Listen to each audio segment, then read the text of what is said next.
दिल से स्वागत है आपका आपके ही चैनल बुल बियर बाजार। हमारे साथ जुड़े रहने के लिए चैनल सब्सक्राइब करें। तो एक नई कार खरीदने का मन है, लेकिन उसकी असली कीमत क्या होगी? देखिए, बात सिर्फ उस प्राइस टैग की नहीं है जो शोरूम में लगा होता है। आज हम 2026 में कार खरीदने की पूरी टोटल कॉस्ट की तह तक जाएंगे और उन सभी छिपे हुए खर्चों को सामने लाएंगे जो बाद में हमें अक्सर चौंका देते हैं। $72,500। ये नंबर देखकर थोड़ा झटका लगा, है ना? पर सच तो ये है कि 2026 में एक नई कार खरीदने पर 5 सालों में इतनी ही कीमत चुकानी पड़ सकती है। और सबसे हैरान करने वाली बात तो ये है कि ये उस कार की कीमत है जिसका स्टिकर प्राइस सिर्फ $45,000 है। तो सवाल यही उठता है कि भाई ये कैसे हो सकता है? मतलब 45,000 की कार 72,000 से ज्यादा की कैसे पड़ गई? चलिए इस पूरी पहेली को सुलझाते हैं। इसका जवाब ना एक बहुत ही सीधी सी बात में छिपा है। स्टिकर प्राइस को बस एक आइसबर्ग यानी कि एक हिमशैल का ऊपरी हिस्सा समझिए। असली और बड़ा खर्चा तो पानी के नीचे छिपा हुआ है, जिसे हम और आप अक्सर नजरअंदाज कर देते हैं। तो चलिए इस आइसबर्ग की पहली परत को हटाते हैं। स्टिकर प्राइस के पार ये वो शुरुआती खर्चे हैं जो कार के प्राइस टैग पर कभी नहीं लिखे होते, लेकिन देने पड़ते हैं।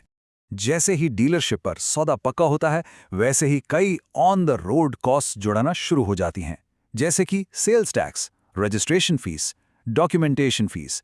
ये सब मिलकर कार की कीमत को फौरन बढ़ा देती हैं। जरा इस चार्ट पर नजर डालिए।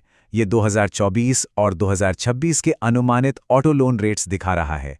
देखा आपने, 2026 के लिए अनुमानित दर कितनी ज्यादा है? इसका सीधा मतलब है कि कार को फाइनेंस कराना और भी महंगा होने वाला है।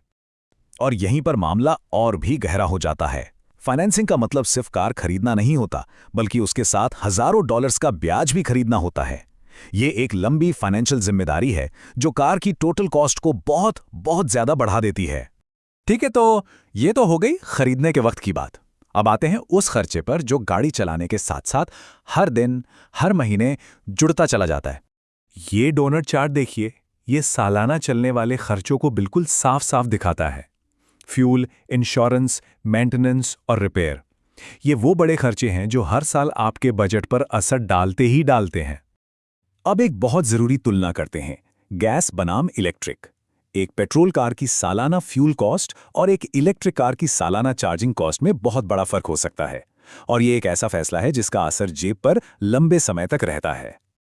और देखिए, बात सिर्फ फ्यूल पर खत्म नहीं होती। जरा ये आंकड़ा देखिए, ये एक गैस और एक इलेक्ट्रिक गाड़ी के बीच 5 साल की मेंटेनेंस कॉस्ट का अनुमानित फर्क दिखा रहा है। ये एक नंबर ही लंबी अवधि में होने वाली बचत या फिर खर्च की पूरी कहानी कह देता है। चलिए अब थोड़ा भविष्य में झांकते हैं। कुछ ऐसी नई छिपी हुई फीस आने वाली हैं जो कार रखने के पूरे एक्सपीरियंस को ही बदल कर रख देंगी। ये टाइमलाइन एक बहुत ही दिलचस्प कहानी बताती है। 90 के दशक में सीडी प्लेयर स्टैंडर्ड आता था। 2010 के दशक में नेविगेशन के लिए एक्स्ट्रा पैसे लगते थे। और 2026 में हो सकता है हीटेड सीट जैसी सुविधा के लिए भी हर महीने सब्सक्रिप्शन लेना पड़े। मतलब हम फीचर्स के मालिक होने से उन्हें किराए पर लेने की तरफ बढ़ रहे हैं। तो ये सब्सक्रिप्शन मेन्यू कैसा दिखेगा? जरा सोचिए। बेहतर परफॉर्मेंस के लिए, एडवांस ड्राइवर असिस्ट के लिए या फिर रिमोट स्टार्ट जैसी सुविधाओं के लिए मंथली पेमेंट करना। ये एक ऐसी दुनिया है जहां कोई अपनी ही कार के फीचर्स को किराए पर लेता है। इस बदलाव का एक और बड़ा असर है डिप्रिसिएशन, यानी वक्त के साथ कार की कीमत में गिरावट। ये लाइन इसे बिल्कुल सही समझाती है। आज की अत्याधुनिक तकनीक कल की पुरानी सुविधा है जो मूल्य में गिरावट को तेज करती है। सीधी सी बात है, टेक्नोलॉजी जितनी तेजी से बदलेगी, कार की वैल्यू उतनी ही तेजी से गिरेगी। तो अब वक्त आ गया है कि इन सभी अलग अलग खर्चों को एक साथ जोड़ा जाए और ये देखा जाए कि 5 साल की कुल लागत का ये आइसबर्ग असल में कितना बड़ा है। तो टोटल कॉस्ट निकालते कैसे हैं? बहुत सिंपल है। खरीद की कीमत से शुरू करें, उसमें सारी फीस और फाइनेंसिंग का खर्चा जोड़ें, फिर 5 साल के रनिंग कॉस्ट जोड़ें और आखिर में उसकी अनुमानित रीसेल वैल्यू को घटा दें। बस यही है असली लागत का फॉर्मूला। और अब सब कुछ एक साथ। ये टेबल एक गैस यूवी और एक इलेक्ट्रिक एसयूवी की 5 साल की टोटल कॉस्ट की तुलना कर रही है। जब आप स्टिकर प्राइस से लेकर डेप्रिसिएशन तक सब कुछ जोड़ते हैं तो सामने आती है कुल 5 वर्षीय लागत। और यहीं से हमारा वो $72,500 का आंकड़ा आता है। ये सिर्फ एक नंबर नहीं है, ये पूरी कहानी है। तो सबसे बड़ी सीख क्या है? वो ये कि सबसे महंगी कार हमेशा वो नहीं होती जिसका स्टिकर प्राइस सबसे ज्यादा हो। असली लागत को समझने के लिए पूरे आइसबर्ग को देखना जरूरी है, सिर्फ उसकी नोक को नहीं। और आखिर में एक सवाल, जब कारें सर्विस बनती जा रही हैं और हम फीचर्स के लिए भी पैसे दे रहे हैं, तो ओनरशिप यानी स्वामित्व का असली मतलब क्या रह जाएगा?